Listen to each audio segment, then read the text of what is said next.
State asida ecotourism gi machak marang kaina leiri haibasi Thangjing Waterfall na mayek lana utli adubu lenga ki thoksil amadi semgat sagat pi bawatpana mausagi oiba khudol ke asigi kanafam khangdana mamingtagi oina leiradra haibagi chingnabadi adumak leiri hiramasigi matangda TOMTV gi akhanaba pawda mama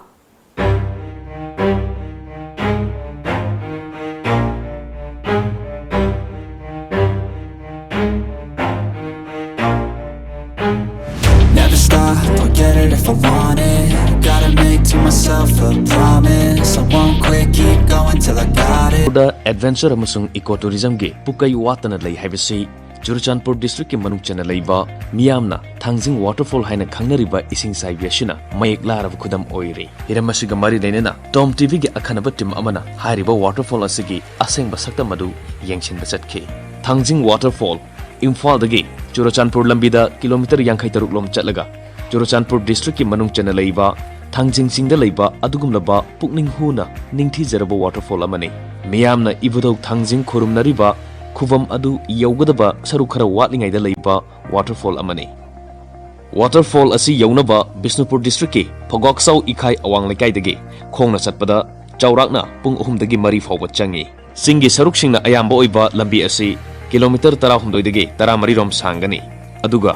waterfall asigi ising saitharakliba asigi awangbana meter chani kunthra rom oigani panari waterfall asigi thoidok hendokpa amana sahi supa ising kangdaba asini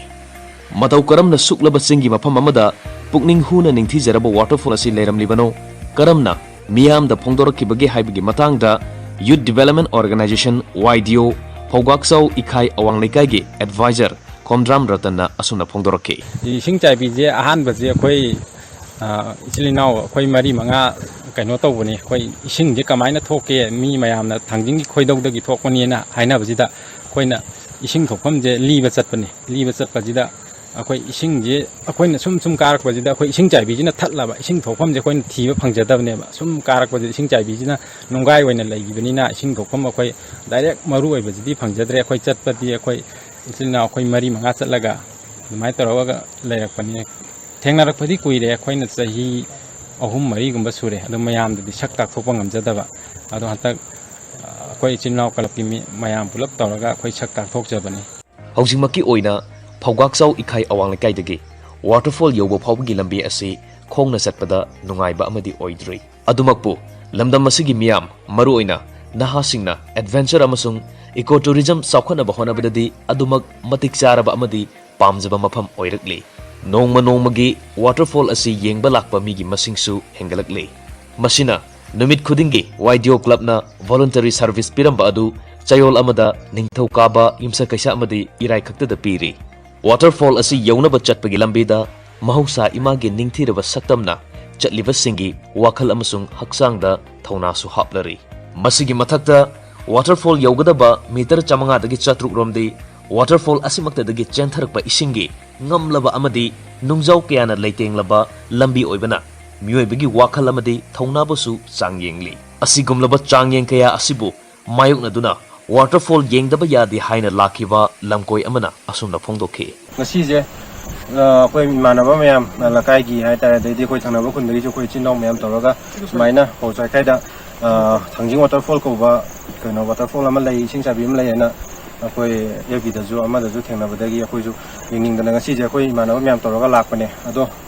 hazaru de koi sumaina lamje koi jo awa nei nungju nungai ngasai angamba cha ka ba ko da koi wa ba thengnai nungsa sa bani na du koi mafam de hegaro kana di awa mayam koi mayam re ka na koi mayam orang nok tana de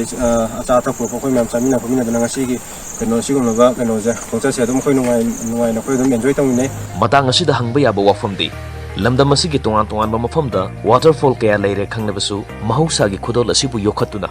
madudagi aikhoina kaya yamna kanaba phanglabage haibasini waterfall ama leire yenglurasi koirurasi hairaga matam khara leiraga adumak tumina leikiduna kanafam khangdana leiradra maramaduna lotuna leiriba mahausa gi khudol kaya asiti doklaga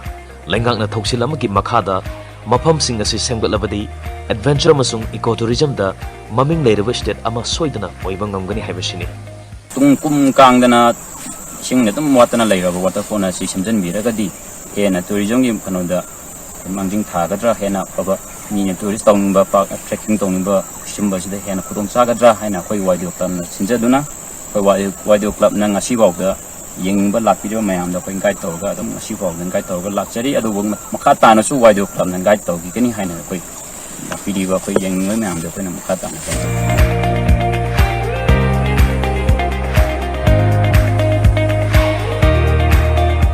ngasi mayamna thangjing sing haina khangnariba mafam sida leiriba khogi waterfall mafam sida ki kitang changchalaga khoi waterfall se leire thangjing waterfall hairaga khangnai hairiba khogi waterfall ising saibi asi khogi adventure bu pamjaba lamdam sigi naha sigi damakti yamna adugumba mafam saraba yamna puning huningai oraba adugumba ising saibem khangni miyamna laga soidana yengba matamda mafam asi yongna chatpagi khogi awa nungai se soidana thingnabigani yamna adventurous oiba adugumba journey ama thingnagani loinana masigi mathakta hena khoi mayamna khanari wafam di lamdam masida ecotourism gi oiba aduki matik fajarba potential mayam ama lotuna leiri ahen ba khoina explore togriba mayam leiri hariba sing asi thido oga nauna inkhalaiba maroina naha singda ecotourism gi kenosi hena yokhotna bagi ihawama sagadal kanda khogi state gi oiba economy su hena phagahan bagi adugumba hiramda pusilaga de hena mai pat oigedra ibisini TOMTV news gi damak thangjing sing da gi cameraman pari galorina mantam janto